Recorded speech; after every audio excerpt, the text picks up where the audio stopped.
Le nom Suzuki est un nom quand même assez commun quand on parle des motos et des VTT. Mais quand on parle de leurs autos et camions, c'est peut-être un peu moins connu. Par contre, il faut bien savoir que Suzuki, ça fait un peu plus de 20 ans qu'ils importent des véhicules en Amérique du Nord, on inclut leurs camions, et ça fait près de 40 ans qu'ils en fabriquent pour la planète en entier. Cette semaine, je me promène en Suzuki Grand Vitara, entièrement redessiné pour 2006, et je mets l'emphase sur ça parce qu'il n'y a vraiment absolument rien à voir avec l'ancienne génération. Le point important dans le cas du Vitara, c'est le fait qu'on a beaucoup pour notre argent. On a un prix de base de 24 495.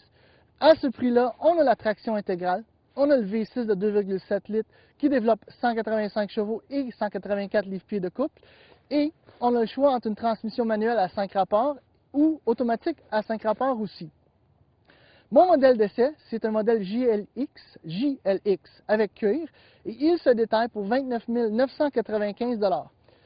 Couplé au 2,7 litres V6 dans le modèle ci-contre, on a une automatique à 5 rapports. Le V6 lui-même est pas particulièrement puissant, mais il y a quand même un certain raffinement à son roulement.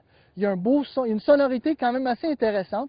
Et jumelé à la transmission, ça fait quand même un train moteur qui est assez agréable à conduire, mais comme je viens de dire, c'est pas particulièrement puissant. Si on met des effets dans le camion ou on transporte des passagers, une fois sur l'autoroute, il va falloir patienter pour aller chercher l'accélération. Et c'est vraiment à 4000 tours minute que le moteur commence à se réveiller un petit peu. Bon, une chose qui est peut-être inhabituelle au niveau des véhicules qu'on va trouver sur le marché en 2006, c'est le système de freinage. On a des disques à l'avant, on a des tambours à l'arrière. Couplé à une très belle pédale de frein, comme je les aime, très très ferme, la puissance est quand même assez impressionnante. Le problème, c'est que dans les conditions hivernales comme dans lesquelles on est présentement, les Yokohama Geolandar, ça ne fait pas exactement le travail. La pompe ABS embarque tout de suite une fois qu'on appuie sur la pédale de frein. Et j'ai fait l'expérience, et je suis vivant par contre, mais j'ai traversé une intersection tout simplement. Je ne pouvais pas rien faire pour empêcher le camion de continuer.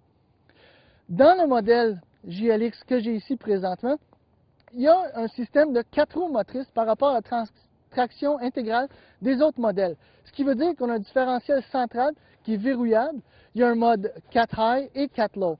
Donc, comme ça, le seul problème vraiment, c'est les pneus Geolandar. On peut faire des petites conneries comme je viens de faire.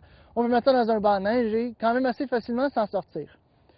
Je reviens au fait que ce Grand Vitara-là n'a rien à voir avec l'ancien modèle. C'est qu'on a un nouveau châssis, on a un comportement routier qui est quand même très sain.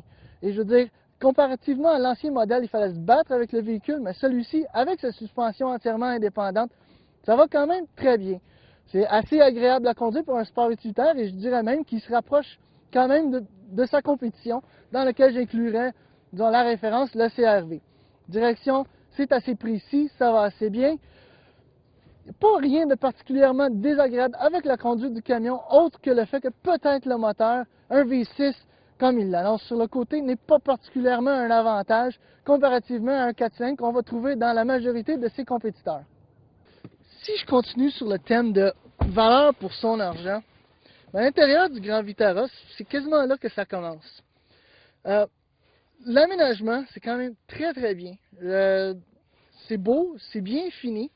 Peut-être que la sélection des matériels, c'est un peu bon marché, mais l'impression, à le regarder, c'est quand même très beau. L'instrumentation, c'est bien, c'est clair, c'est large, c'est parfait. Les sièges, dans mon modèle JLX avec cuir, le cuir est quand même d'une qualité assez intéressante. Le support est bon, c'est confortable. Les commandes en général, c'est assez simple. Des commandes rotatives pour la ventilation, c'est à bouton poussoir pour le positionnement de la ventilation. La radio, dans mon modèle, c'est quand même assez intéressant. C'est XM prête. Lecteur à 6 CD, MP3 aussi. Le son est quand même assez bien. C'est rien d'extraordinaire, mais encore une fois, pour en bas de 30 000 $, c'est quand même impressionnant pour le niveau d'équipement. Autrement, les places arrière, c'est assez confortable pour 2 adultes, il y a du bon espace. Peut-être un troisième dans le centre, ça va être un peu moins confortable, donc peut-être juste pour un court voyage. L'aménagement pour l'espace, pour le cargo, la valise, c'est bien aménagé. Il y a une chose en particulier sur ce camion-là, c'est qu'au lieu d'avoir un haillon conventionnel, ben, c'est une portière qui s'ouvre vers le trottoir. Ça suscite quand même des plaintes des fois, mais pour ceux qui mesurent peut-être 6 pieds ou plus, ils n'ont pas peur de se cogner la tête parce qu'il n'y a pas d'haillon dans le chemin. En général, mes seuls petits points faibles concernant l'intérieur du camion, ben, c'est la multitude de boutons qu'on retrouve sur le volant ne s'illumine pas pendant la nuit, le soir. Et la même chose pour les commandes pour les portières et les vitres électriques, autre qu'une petite ligne sur celle du côté conducteur. Donc, peut-être au tout début, quand on achète le camion, ben, il faut regarder, allumer la lumière pour voir qu'est-ce qui fait quoi, mais au fil des semaines, on s'habitue quand même assez rapidement. Juste prendre en note, pour une seconde, le fait que ce camion-là est disponible avec un programme de stabilité. Il y a un gros bouton sur la console centrale sur lequel on appuie pour le désengager. Il faut le tenir en place pour 5 ou 8 secondes. Je ne me souviens pas exactement c'est quoi la période de temps. Mais le petit truc, c'est qu'une fois que l'on a atteint 30 km/h ou plus, il va se réengager tout seul.